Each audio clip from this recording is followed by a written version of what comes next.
El saludo usual fuera de cámaras a un invitado es bueno, ¿no? ¿Cómo estás? Tranquilo. Yo pensé que el presidente Martín Vizcarra, a quien le damos la bienvenida esta noche, no le iba a poder preguntar eso por obvias circunstancias, pero lo veo bastante tranquilo, presidente. Como siempre. ¿Qué tal? ¿Cómo estás? Buenas noches. Eso está muy bien, el ánimo está a tope. La actividad nos mantiene así. Yo he sido la un poco, intensa actividad. sin duda, y he sido un poco cargoso para invitarlo acá, pero le agradezco que haya escogido este momento tan trascendente para llegar hasta nuestros estudios y poder dirigirse a todo el país. Y digo tan trascendente porque hoy se ha cerrado, o se está ya cerrando, el plazo para la aprobación de las reformas constitucionales que usted planteó y que serán refrendadas vía referéndum, como usted lo ha dicho, el 9 de diciembre. Mi primera pregunta es: ¿está usted conforme con el resultado de estos proyectos de ley aprobados en el Congreso? Sí, no solamente yo, sino el Poder Ejecutivo, a cual represento. Recuerde que el 28 de julio presentamos los 4 proyectos de reforma constitucional al Congreso. Lo hicimos público en el mensaje que damos por 28 de julio, por Fiestas Patrias. Y eran 4 bien claros, bien definidos. Uno que se refería al Consejo Nacional de la Magistratura. Es el ente que elige y evalúa jueces y fiscales, que no estaba haciendo bien su trabajo y que necesitamos que se reconforme. El otro proyecto de reforma constitucional es el financiamiento de los partidos, de las campañas, fundamental, transparencia en el financiamiento. La bicameralidad fue el tercero y la no reelección inmediata de congresistas. 4 proyectos de ley que los presentamos, llevan 60 días desde que formalmente, incluso fuimos hasta el Congreso para personalmente entregarlo, y el propio Congreso, después de recibirlos, dio un plazo hasta el 4 de octubre. Hoy, 4 de octubre, en la madrugada, han sido aprobados ya los 4, y no solamente ellos, sino tal como le solicitamos al Congreso, ha sido aprobado el referéndum. Es decir, la legalidad que se ha conseguido con la aprobación por el Congreso va a tener legitimidad con el voto ciudadano. ¿Por qué para usted era especialmente importante que esto pase por la consulta popular? Hubo congresistas que en su momento dijeron: ya estamos embalados, ya estamos enganchados con la demanda del Ejecutivo, adelantemos la segunda legislatura y salgamos de este tema. ¿Por qué es importante? Es importante porque cuando uno reforma la Constitución, que es la ley de leyes, la que nos rige el destino, es necesario que la población también participe. Porque la población podría decir: ¿yo por qué tendría que estar de acuerdo con un cambio tan importante que lo hicieron 130 congresistas, por más representación que tengan ellos de toda la población del Perú? Entonces, ese tipo de reforma constitucional creo que se legitima con el voto ciudadano. Por eso para nosotros es muy importante. Y es una forma también de fortalecer la democracia. O sea, la democracia no solamente consiste en elegir autoridades cada 4 años, si son alcaldes o gobernadores regionales, o cada 5 años, si son congresistas o el presidente de la República. La democracia también consiste en cada cierto tiempo, en decisiones importantes, consultar a la población y que opine. Como hemos dicho, en costa, sierra y selva, desde el extremo norte hasta el extremo sur de nuestro país, no hay que tener miedo a la población. No nos debería llamar la atención, no es una medida populista, como afirman algunos. Hay países, Colombia acaba de estar en referéndum y es una práctica que más o menos se da cada cierto tiempo. Por supuesto, y eso fortalece, porque la población se ve más comprometida también con las decisiones que se toman. Entonces, por eso pedimos al Congreso que las apruebe y saludamos al Congreso que haya aprobado. Saludamos a todos los congresistas que han hecho un trabajo muy interesante, de mucho esfuerzo, y finalmente se ha llegado dentro del plazo a aprobar. Pero si también tengo que destacar y saludar y agradecer es a nuestra bancada que se ha batido en toda esta jornada para poder aprobar las 4 reformas constitucionales. Sobre el último proyecto de ley, probablemente el que más interés ha despertado en la ciudadanía. Estas reformas son complejas, importantes en cada uno de sus acápites, pero a veces es un poco complejo trasladar esa importancia al sentimiento ciudadano. Y el tema de la prohibición de la no reelección ha sido algo que ha despertado muchísimo interés. Tiene sus bemoles hacia un lado y hacia el otro. Pero esta mañana se advertía que la aprobación tenía una suerte de trampita, que de repente esta aprobación solo iba a aplicar para lo que se va a llamar ahora el Parlamento Nacional, ¿no? Esta figura bicameral. Entonces, que la no reelección inmediata iba a aplicar a partir de las próximas elecciones a las del 2021, es decir, los congresistas actuales se podrían reelegir. ¿Cuál es su interpretación al respecto? Mire, nuestra propuesta de reforma constitucional que elevamos al Congreso de la República decía no reelección inmediata de congresistas, porque actualmente son congresistas. Pero claro, si se da la bicameralidad, los congresistas van a ser diputados o senadores. Y entonces, la evaluación que hizo el Congreso, si ponemos no reelección de congresistas, van a ser solamente para este proceso electoral, pero no para los siguientes. Entonces, buscaron un término que contemple los dos casos, a los actuales y a los futuros, que todos son parlamentarios. Los actuales congresistas son parlamentarios y los futuros senadores y diputados también serían parlamentarios. Entonces han cambiado el término de congresista por parlamentario para englobar a todos. Entonces eso nosotros lo entendíamos, pero ante alguna duda, para que no quede ningún detalle suelto, hicimos la consulta. Desde el inicio, quien nos ha estado apoyando realmente de manera muy valiosa, y también agradecemos, es a la Comisión Wagner, integrada por gente de mucha experiencia, constitucionalistas. Como el abad, Eduardo Vega, en fin, de toda una serie de figuras. Y entonces le hicimos la consulta, para que no quede duda. Y ellos nos han respondido, Alan Wagner, el día de hoy, 4 de octubre, obviamente, porque hoy día ha sido la aprobación, y aquí tenemos el informe, ¿no? Y el informe que está suscrito por Alan Wagner, Samuel Abad, Walter Albán, Eduardo Vega, Ana Teresa Revilla, dicen en su conclusión que efectivamente la prohibición de reelección comprende a los actuales congresistas. Así que no hay ninguna duda. ¿Me lo puede prestar para poder mostrar ante cámaras? Claro. Efectivamente es este documento, es un informe de ahora mismo, con las firmas que usted señala, con las conclusiones muy claras, las muestro rapidito, para que no quede duda, presidente, porque caso contrario, ¿no? Si es que después se quiere hacer una suerte de interpretación auténtica, estaríamos cayendo en una figura similar a la de los presidentes que dicen, no, yo no me reelecto porque como la Constitución ha cambiado, ya no aplica, ¿no? Así que esto debería dejar sí, por supuesto, sin lugar a dudas. Y son reconocidos constitucionalistas, ¿no?, los que han manifestado, que es lo que está claro, y además no pierde el espíritu de la reforma planteada por el Ejecutivo, ¿no? Este análisis no parte del aire.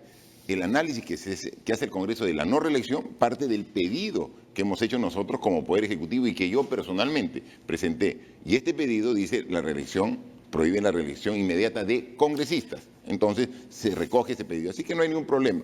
Y no se preocupen que yo voy a ser solidario con los actuales congresistas, porque yo tampoco voy a ir a No va a interpretar. No voy a interpretar. Mi función termina el 28 de julio Eso de 2021. Usted lo deja claro. Y lo dejo no va a haber ningún tipo claro. de Así que bypass por ahí. Así que soy solidario con los 130 congresistas que tampoco voy a ir a la reelección. Cuénteme. En las encuestas se refleja, pues, efectivamente que para la población apoya mayoritariamente, creo que hasta ahora de los 4 proyectos de ley era el que más apoyaban, 75%, demás. Sin embargo, hay también críticas desde el lado de los especialistas que dicen vas a quitarle al Congreso la posibilidad de tener gente experimentada, ¿no? Entonces vamos a cada nuevo congreso va a ser una suerte de cachimbos, ¿no? Que al final le va a pasar la factura al país. ¿Cuál es la respuesta a eso? Mire, basta con analizar el desenvolvimiento del Congreso. Gente nueva que por primera vez está en el cargo tiene un desempeño realmente valioso, ¿no? Así que no es que el que entra recién. Aquí es un tema de experiencia, es un tema, la experiencia previa, un tema de capacitación profesional. Y sabe que, como todo en la vida, es un tema de voluntad. Si hay ganas de hacer las cosas, perfectamente se pueden hacer. Así que yo creo que, por eso, este proyecto de reforma ya está aprobado por el Congreso de la República. Ahora esperemos la opinión de la población. Deduzco que está conforme también con el hecho de que se hayan cambiado el número de congresistas. Ustedes proponieron 100 más 30, han quedado siendo 130 más 50 senadores. Pero, ¿por qué lo aceptamos? Porque la premisa que nosotros pusimos para la bicameralidad era que no signifique mayor presupuesto de la República. Y eso ha quedado. Y eso ha quedado. Está establecido de que es un porcentaje, que es el porcentaje actual, que se destina del presupuesto general de la República para el Congreso, es el mismo. Porque alguien decía, si con una Cámara gastan una determinada cantidad de presupuesto, con dos van a gastar el doble. No, se puede, y así lo está establecido, así está aprobada esta reforma constitucional de la bicameralidad, que se ajustan al mismo presupuesto. Hay muchísimos más empleados en el Congreso de cuando eran 240. Por Creo supuesto. Que 4 o 5 veces más. Se puede hacer mucha eficiencia en el manejo del Congreso y no solamente al mismo presupuesto como se ha puesto de tope, sino incluso podrían bajar más. Pero es un tema que ya lo dejamos en manos de los propios congresistas, pero lo que sí queda claro es que la bicameralidad que ha sido aprobada no significa un mayor presupuesto del erario nacional. Una pregunta más sobre el nuevo Congreso. ¿No teme que el hecho que la letra pequeña, es decir, los macrodistritos, los microdistritos, el tema de representación, la forma de elección, que ahí sí hubo cierta discusión, se vote en una ley de desarrollo, digamos, en la cual el Ejecutivo ya no tenga mayor control? ¿Está tranquilo con esto? No, finalmente es el Congreso el que apruebe también la ley de desarrollo, pero estaremos con ellos. Estas reformas de la Constitución ha sido un trabajo permanente de gente del equipo del gobierno que ha estado justo viendo todo este debate, todo este análisis. Hemos estado a través del Ministerio de Justicia, hemos estado a través de la Presidencia del Consejo de Ministros. La primera ha ido en la madrugada prácticamente. Sí, o sea, ha ido, lo convocaron en su calidad no solamente de premier, sino de congresista, y estuvo ahí. Estamos siempre al pie del cañón. Donde tengamos que estar, van a encontrar al gobierno. ¿Consideró Martín Vizcarra cerrar el Congreso? No. ¿No? ¿De verdad? Nosotros sabemos que existe siempre la posibilidad cuando se deniegue la confianza, ¿no? Pero cuando nosotros presentamos hace 2 semanas el pedido de confianza y luego a los 3 días el Congreso nos da la confianza, obviamente tenemos que confiar en este poder del Estado. El objetivo no era cerrar el Congreso, como se dijo en algún momento. Se han aprobado las 4 reformas constitucionales, se ha aprobado el referéndum. La población va a emitir su opinión mediante su voto sobre las 4 reformas el 9 de diciembre de este año. Y eso es lo que decíamos. Ahora, estas 4 reformas son sumamente importantes, pero no solamente son las 4 reformas. Detrás de ello hay mucho más trabajo que tenemos que hacer. Por ejemplo, para la reforma judicial, no solamente es la reforma proyectos de ley que hasta ahora están los proyectos de ley. Entonces, y ahora hay que comenzar a trabajar los proyectos ya específicos para probidad de los abogados, la OGMA que no ha funcionado. Hay una serie de proyectos. La bicameralidad, solamente aquí estamos aprobando el concepto, pero necesitamos un Congreso mucho más eficiente en general. Y eso tiene que haber una ley de desarrollo en ese sentido.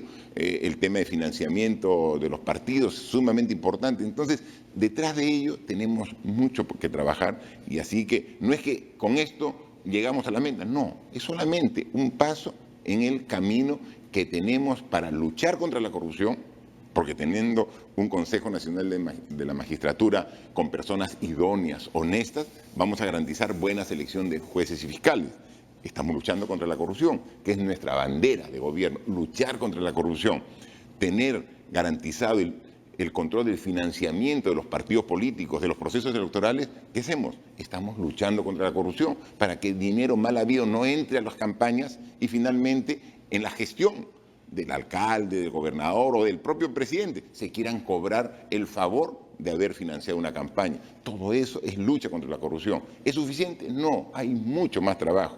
Y eso lo estamos haciendo y lo vamos a hacer de manera sostenible. Antes de ir a la pausa, pero ¿cómo interpreta esta decisión del Congreso de legislar sobre la cuestión de confianza, de alguna manera limitando la capacidad del Ejecutivo? Es decir, ya no permitiendo que los ministros lo puedan hacer, no permitir sobre, digamos, propuestas legislativas, cuestiones de confianza, limitando a la PCM. Pareciera que están legislando para Martín Vizcarra, para limitar a Martín Vizcarra, pero en realidad esto va a comenzar en el 2021. ¿Cómo queda eso? Por eso, nosotros vamos al aspecto de fondo de las propuestas, ¿no? Entonces, ¿ha habido cambios? Sí ha habido cambios. ¿Cambian el concepto de fondo de las propuestas? Creemos que no, por eso las aceptamos, por eso saludamos. Hay un toma y daca, hay cierto toma y daca político, como debe ser, ¿no? Como debe ser. Porque siempre saltamos allá, cierren el Congreso. Ha habido momentos de tensión bastante fuertes. Es parte de la democracia, es parte de este trabajo de articulación que a veces es en armonía, a veces es tenso, Pero eso sí, nosotros siempre respetuosos, nos hemos dirigido al Congreso siempre con mucho respeto y con mayor razón a las personas. Sin embargo, yo he recibido una serie de calificativos, de adjetivos inadecuados. Todo eso lo dejo de lado, porque yo trabajo en función del Perú, de los peruanos, y entonces no puedo quedarme en un insulto, en el rencor que genera. No, la misión que tenemos, los objetivos que tenemos como país son más grandes para quedarse en la anécdota de un mal rato. Tenemos que seguir trabajando. Hoy día he estado desde las 6 de la mañana hasta las 6 de la tarde trabajando en La Libertad. He estado en Trujillo, he estado en las provincias más alejadas en Bolívar, he estado trabajando obras de agricultura, de un puente, o sea, muchas. Hace 2 días estuvimos haciendo lo propio en Junín, pero no en Huancayo. Además de Huancayo, hemos estado en Tarma, hemos estado en Jauja, y eso hacemos todas las semanas. Entonces, eso es lo que hay que hacer. Entonces, paralelo a estas reformas que son sumamente necesarias, hay que seguir trabajando, atendiendo las necesidades de la población que han sido dejadas de atender por muchos años. Y eso es lo que estamos trabajando. Para cerrar el tema de las reformas en segundos, porque tenemos que ir a la pausa para seguir tratando otras materias. Usted me dice, este es un gran primer paso, el referéndum para toda la arquitectura legislativa que se está planteando. ¿Cuándo calcula, prevé que ya estemos listos? ¿Es hacia el final de su gobierno? ¿Antes? ¿Hay una suerte de calendario, grosso modo, de cuándo deberíamos tener todo listo? No, este es un proceso y vamos avanzando y mejorando gradualmente. O sea, no es que viene un paquete y en 3 años está concluido. No, se van a ir viendo mejoras conforme vayamos avanzando. Por ejemplo, se aprueba el 9 de diciembre, como yo no tengo dudas, el cambio en el Consejo Nacional de Magistratura, que ahora no son a dedo de unas instituciones que nombran, no, ahora es por concurso de méritos, ¿no? Donde se destaca la capacidad, la idoneidad, la honestidad de los candidatos, que son los que van a elegir jueces y fiscales. Inmediatamente se apruebe, ya se lo operativiza. Y entonces los primeros meses del próximo año ya tendremos un nuevo Consejo Nacional de Magistratura.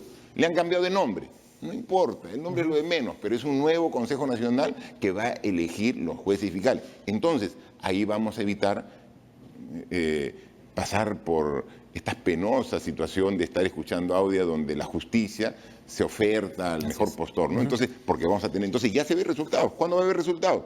De acá dentro de los primeros meses del próximo año ya se ven los resultados de esta primera reforma. Perfecto. Otras demorarán un poco más, pero resultados se ven de inmediato. Vamos a una pausa, presidente Martín Vizcarra, y vamos a regresar con mucho más, por supuesto, a la situación de la Fiscalía y la situación del expresidente Alberto Fujimori. Ya volvemos tras esta pausa, no se vaya.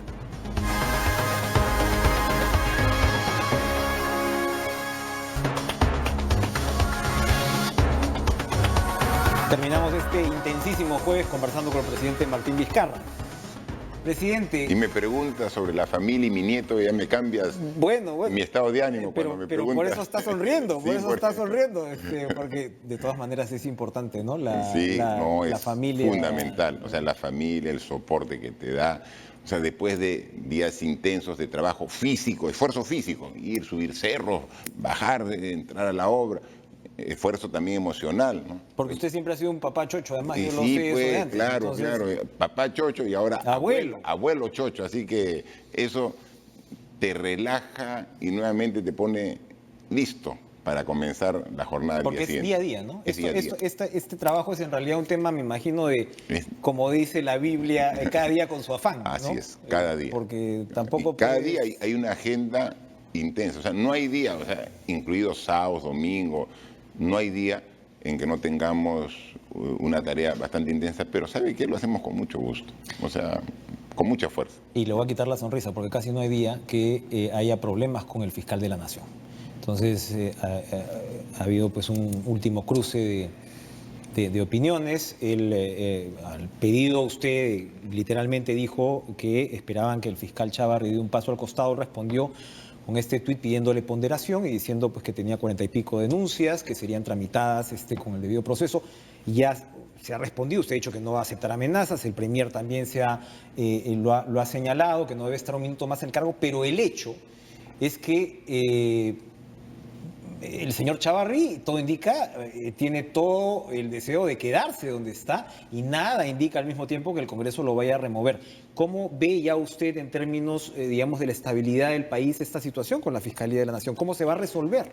Mire, hace pocos minutos el Congreso de la República ha votado el caso del juez Inostroza. Así es, y ¿no? lo ha incluido al final como organización criminal. Y lo ha incluido como organización criminal. ¿Y en base a qué? A un informe fiscal donde ponen todo el listado de la organización criminal. Y en ese listado de organización criminal está el juez Inostroza y está el fiscal Chávarri. O sea, si hubiera lógica, entonces también tendría que seguir el mismo camino. Nosotros no nos metemos en otros poderes. Nosotros respetamos la autonomía, respetamos el Poder Judicial, respetamos la autonomía del Ministerio Público. O sea, nosotros creemos que el Ministerio Público es una institución respetable. Yo estoy seguro y me consta que en el Ministerio Público existe muchos fiscales probos y honestos. Pero lo que digo es de que quien está encabezando actualmente, el fiscal de la Nación, a decir de sus propios miembros de la institución que recomiendan que dé un paso al costado, de la fiscal que investiga a los cuello blancos, que lo compromete como parte de la organización criminal, y a la opinión mayoritaria de la población, entonces la opinión es de que también debería dar un paso al costado. Si no quiere darlo, es cuestión de él. Sin embargo, hay mecanismos que están a través del Congreso y ya se verá. Pero lo que sí no se puede permitir es que se use ese cargo para amenazar. Yo no tengo ningún temor. ¿Con la investigación de Alfredo Torne quieren llegar a Martín Vizcarra en el caso Chinchero? Que lleguen de la forma que crean más conveniente. Y lo que van a encontrar por el camino que vayan a Martín Vizcarra es honestidad, transparencia, limpieza. Es lo que van a encontrar. Que usen el camino que crean conveniente. Nosotros hemos trazado una línea. Para aquí queremos la mayoría, la gran mayoría de peruanos, los que estamos para luchar contra la corrupción, la gente honesta, la gente que quiere el progreso y desarrollo de un Perú limpio, está a este lado. Y de otro lado está claramente identificado quiénes están. Si hacemos una analogía, la Junta o la Sala Plena, en realidad, de jueces supremos presionó para que renuncie el señor Duberly Rodríguez y de alguna manera esa institución está pasando, digamos, por su propia reforma, ¿no? Digamos, por su... Y ¿no? está aportando y legítimamente está planteando, incluso con diferencias con el Ejecutivo, pero está siendo un jugador con más. Aportes y diferentes ángulos para analizar las mismas reformas, pero todo enriquece, ¿no? Los jueces supremos son 20, los fiscales supremos, en este caso la Junta, son 5. ¿Deberían irse todos los integrantes de la Junta de Fiscales Supremos? Mire, yo no quiero entrar en detalle, porque ahí sería interferir. Lo único que digo, que quien tiene ahora la responsabilidad, a juicio de los propios fiscales del Ministerio Público, de la investigación que se ha hecho a esta red criminal y de la opinión pública, considera que no es la persona idónea. Eso es lo que quiero decir y no quiero entrar en más detalle, porque finalmente el Ministerio Público también tendrá que ver lo propio para recuperar la confianza de la población, que eso es básico para desempeñar bien las funciones de cada institución. Otro que lo ha invocado directamente es el expresidente Alberto Fujimori esta mañana, donde se ha dirigido al presidente de la República prácticamente pues diciendo no me maten, ¿no? Se ha dirigido también al Poder Judicial, pero evidentemente cuando va hacia el presidente de la República está pensando él también en alguna suerte de nuevo indulto. ¿Cómo es la posición de su gobierno? De todas maneras es un tema sensible, delicado, difícil, pero ya el Poder Judicial se ha pronunciado al respecto. Personajes políticos han aclarado que Martín Vizcarra no tuvo que ver en absoluto con la expedición de este indulto de su predecesor, de Pedro Pablo Kuczynski. ¿Cómo va a encarar esta situación? Pero mire, a ver, seamos claros. A ver. En diciembre del año pasado, el presidente de la República, Pedro Pablo Kuczynski, otorgó el indulto humanitario a Alberto Fujimori. Yo era vicepresidente y respeté esa decisión. Lo hizo en uso de sus facultades. De su atribución. Era una atribución. El presidente de la República le dio el indulto y yo respeté la decisión del presidente Kuczynski. Han pasado 9 meses y ahora el Poder Judicial toma esta decisión de dejar sin efecto el indulto. Basado en un pedido de la Corte Interamericana de Derechos Humanos, además. Perfecto. ¿Qué es lo que corresponde? Así como yo respeté cuando el presidente Kuczynski otorga el indulto, ahora lo que queda es respetar. O sea, es el Poder Judicial. Yo comprendo la situación que está pasando, no solamente Alberto Fujimori, sino la gente cercana, los familiares, la gente que lo estima. Yo lo comprendo, es una situación realmente difícil, ¿no? Pero lo que corresponde aquí es respetar la decisión del Poder Judicial. ¿Cómo procedería si es que llega una nueva solicitud de indulto? No. ¿Qué puede pasar? Pero más rápido que ello, quizás pueda llegar a la segunda instancia del Poder Judicial o al Tribunal Constitucional. O también hay un proyecto de ley que hoy día nuevamente ha sido presentado al Congreso de la República para que personas en las mismas condiciones, también que Alberto Fujimori, que hay cientos y no miles en las cárceles en el Perú, que son de avanzada edad, que tienen su salud bastante deteriorada, puedan pasar la prisión domiciliaria. Entonces, pero es un tema que corresponde al Congreso.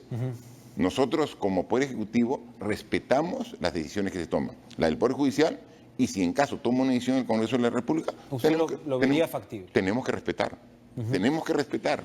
Esa es entonces, pero la invocación que hacen a nosotros, bien, ¿es en qué sentido? Nosotros respetamos, lo respetamos el año pasado cuando se dio el indulto y ahora tenemos que respetar. Pero es una decisión absolutamente que corresponde al Poder Judicial. Presidente, para ir cerrando el tema, la entrevista, mejor dicho. El domingo tenemos elecciones. Usted emerge de la política regional. Es la particularidad de este gobierno, que evidentemente tiene una impronta descentralista. Su primer ministro es también un ex gobernador regional, y lo hemos visto pues en la intención ya de los proyectos de ley del Congreso, el tipo de, como hemos visto, eso se va a discutir más adelante, pero está ese énfasis, y usted nos acaba de decir todo lo que está viajando y lo vemos todos los días. Pero hay preocupación porque ahora mismo han caído unos alcaldes en Amazonas, acaba de caer el alcalde de Punta Negra, y ya hay 3 o 4 del sur chico, por decirlo así, que ya estaban presos por el tema de tráfico de terrenos en unas mafias realmente peligrosas. Acaban de absolver a un candidato favorito de un cargo de homicidio. Evidentemente, pues hay quienes van a apelar este cargo. O sea, es decir, hay preocupación, son elecciones importantísimas y la corrupción además se desarrolla evidentemente en el ámbito regional. ¿Cómo observa usted esta situación que va a tener que ver con su gobierno a partir del próximo año? Mire, primero, felicitar a la policía y al Ministerio Público. Mire, cuando trabajan bien, cómo intervinieron una organización criminal aquí en La Victoria, o sea, que tenía una gran cantidad de dinero mal habido, que en base a que, o sea, los tributos que debe recaudar el municipio y van a los bolsillos particulares del alcalde, ¿no? Entonces vemos autoridades que sí están cumpliendo. Tenemos una policía que hace investigación, que trabaja de la mano con el Ministerio Público, y ahora en Punta Negra, y ahora el ministro está en la selva actualmente trabajando también otro operativo de las mismas características. Entonces estamos viendo. Entonces, cuando hablamos de combatir la corrupción, es combatir la corrupción, caiga quien caiga. Eso es lo que estamos trabajando.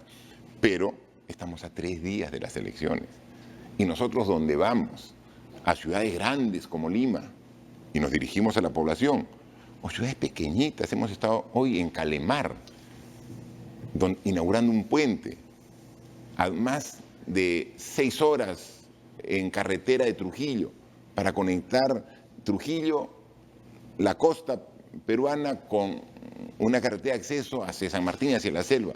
Y ahí también decimos lo mismo.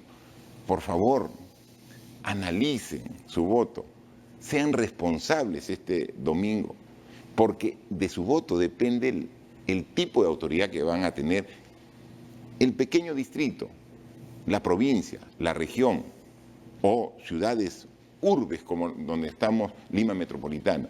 En consecuencia, es fundamental de que no se pase como un acto más las elecciones. Es de mucha responsabilidad. Yo trabajo de la mano con los alcaldes y los gobernadores regionales. Hemos hecho transferencias de más de 10.000 millones de soles, porque confiamos. Pero además de transferir, enviamos a la Contraloría copia de la transferencia para que verifique que ya esté bien. Pero donde vamos, muchas veces encontramos a la población descontenta con su autoridad. Y entonces nos dice, presidente, bienvenido, pero ¿qué hace con esa autoridad? Le digo, ustedes lo eligieron, ustedes lo eligieron. O sea, no me culpen a mí si tienen un mal alcalde o un mal gobernador regional. Ustedes lo eligieron. Pero bueno, si se equivocaron, felizmente hay la posibilidad de enmendar el error. Porque este domingo, dentro de 3 días, vamos a elegir alrededor de 2.000 alcaldes y los gobernadores de todas las regiones. O sea, pedirle a la población que vea el grado de preparación, que vea los antecedentes, pero principalmente que revise su hoja de vida si es honesto, porque creo que, viendo la situación actual de nuestro país, el principal requisito de una autoridad es la honestidad. Muy bien. Presidente, muchas gracias. Ha sido sumamente ilustrativo. Yo estoy seguro que los televidentes de TV Perú, que llega efectivamente del último rincón del país... y me consta, porque yo recorro todo el país y hasta los sitios más alejados veo... Por eso se ha dado cuenta pues, que Cara a Cara tiene la sintonía que tiene y aquí está. Acá estamos, dando la cara. Y estoy seguro que va a venir antes del referéndum. Sí, definitivamente. ¿No? Para que podamos tener una conversación cerrando este tema. Gracias. Y la población decidirá en el referéndum, que es lo más importante. Por supuesto, vamos a seguir en campaña, ¿no? O sea, evidentemente el país va a tener que seguir en campaña para poder entender la naturaleza de estas reformas. Por supuesto. Presidente Martín Vizcarra, gracias por acompañarnos esta noche. Al contrario, gracias, Enrique. Vámonos a una pausa, nos vamos a una pausa para cerrar, No, ya nos despedimos. Le damos la posta a nuestro compañero Lucho Trizano, que le hemos robado unos minutitos, pero creo, Lucho, que ha valido la pena. Sigue pues con la información deportiva. Nosotros nos reencontramos como todos los días mañana en Cara a Cara. Adiós.